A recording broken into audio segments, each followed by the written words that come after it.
I'm Eva Oh, and this is the Teakink Podcast. I've been a dominatrix since 2011, and I would like to spill the tea on my life.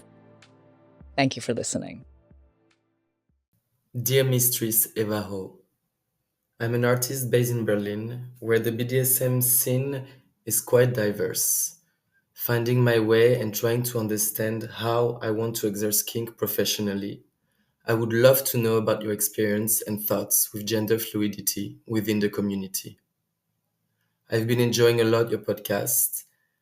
Thank you for being so graceful and genuine throughout all these episodes. I wish you a beautiful new season. Thank you. That was very sweet. Gender fluidity within the community. All right. And finding out how one can express oneself through kink. I guess that's associated with gender fluidity. It's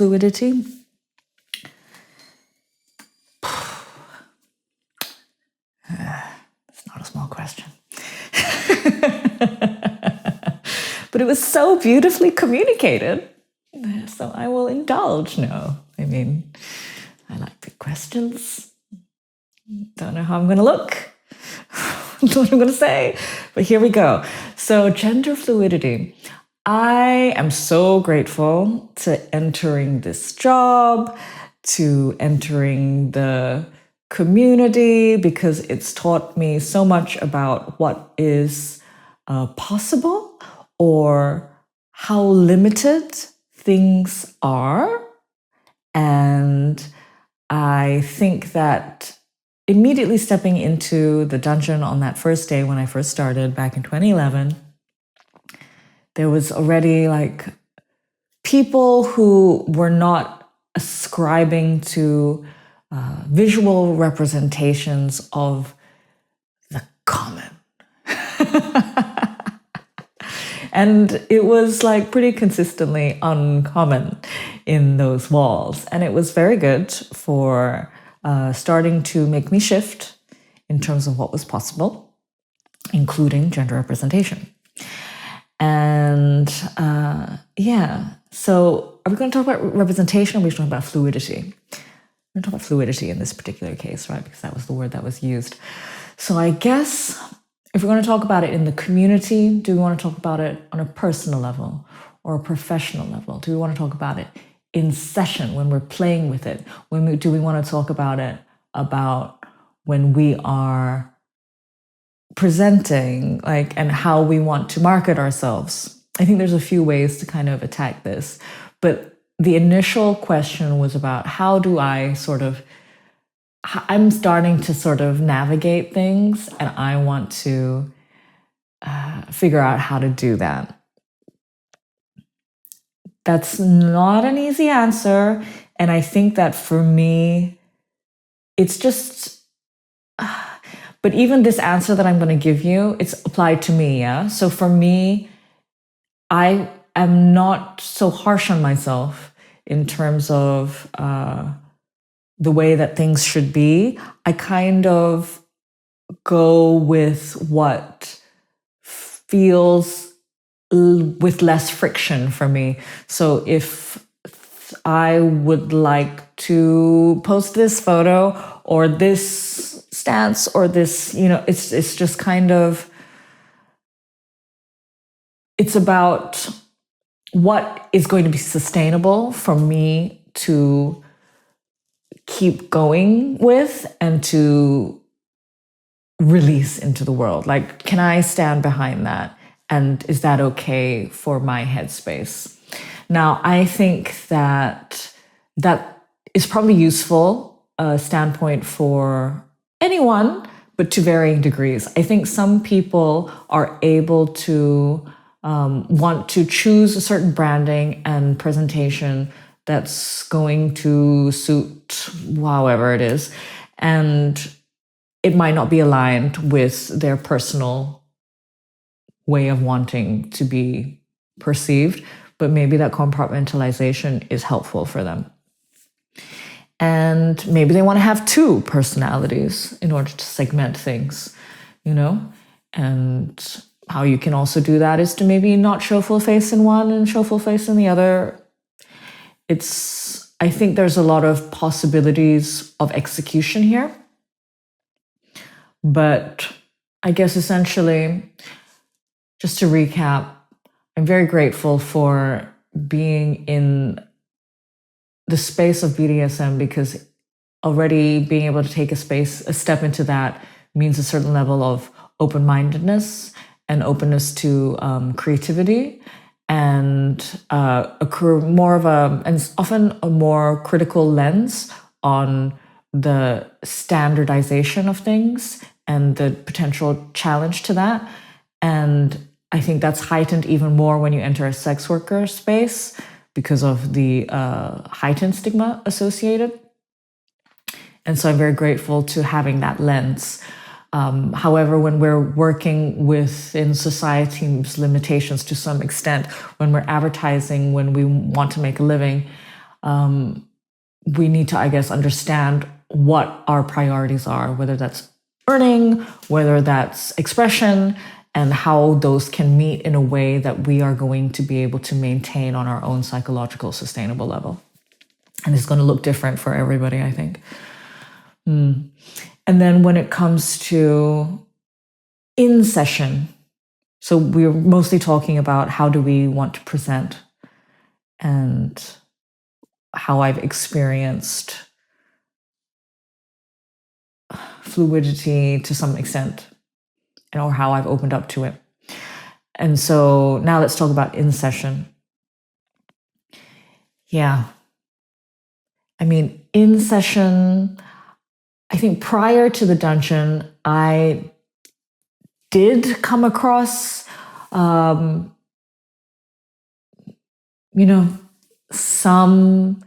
cishet men who, that's just very, very like at a distance, who might want to experience dressing femme.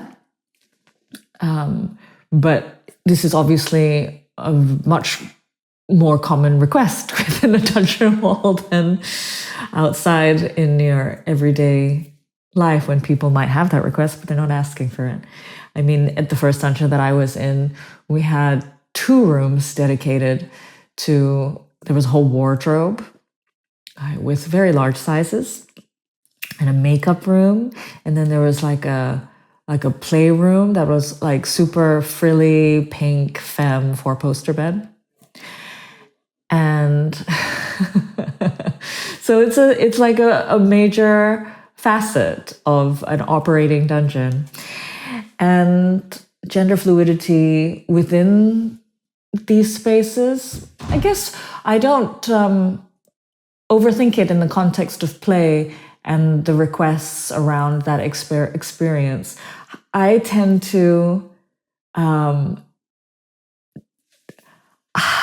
center myself a lot when it comes to these kinds of sessions, and I tend to go heavy on the latex doll aesthetic, which is a personal preference of mine. And so that's like even dollification, yeah, to the point of like almost stripping away like visible human features or dressing people to look like me. Making them in my image. In literally sometimes my clothes, you know? So those are kind of how I tend to enjoy approaching a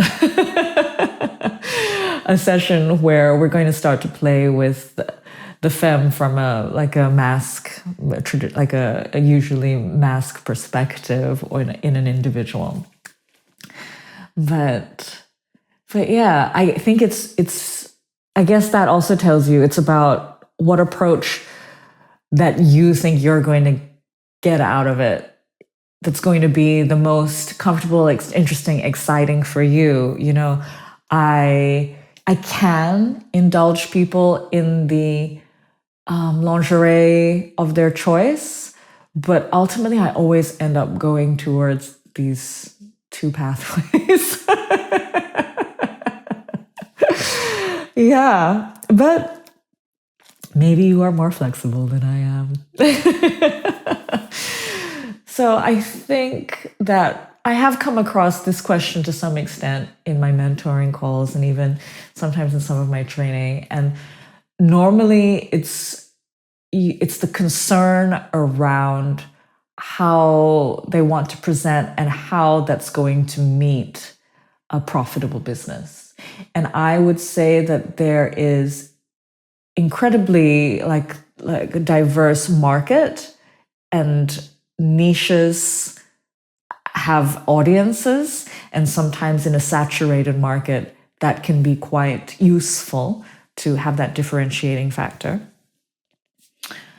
However, I think it's important to think about where you're comfortable going, and if it's about, and if it's less about your expression, and if you have a wider range of comfort in potential fluidity, I think it's interesting, even for me, like on a personal level, to think about where the branding could go, and not to limit it. And I think that when you're not full face out, there's an opportunity to play with different facets and different personas. And I think when you know people longer, there's also an opportunity to kind of exert those different ways of interacting and presenting. But there's also, I think, maybe something to be mindful of, that when there is a persona crafted to create some sort of brand consistency, which is like so boring to kind of mention in association with a human who is like potentially so wide-ranging and diverse in their being. But I think on some level, we're talking about like a business, right? And the communication of a consistent brand and building like an understanding and a long-term trust on it. And so it's kind of like a little bit of a mediation and a letting go of the personal while still understanding how much we are potentially affected by what we're putting out there. So yeah, we just got to keep checking in with ourselves and giving ourselves the opportunity as wide-ranging as we can when we're still establishing things for ourselves and our businesses. And this is a very interesting question. And I feel like I could be totally wrong in the things that I'm saying, because I don't talk about this very often. And it's not something that I have that much experience in either, And so if you have any feedback on this, I think this episode in particular, I would love it. And let me know if you found this insightful, useful, pathetic, anything. Love the feedback. And if there's anything that you can share that can help me grow my view on the potential of this topic, I would really love that as well. So thank you for this question. It's a pretty challenging question for me. And thank you for listening. And I'll speak with you next time.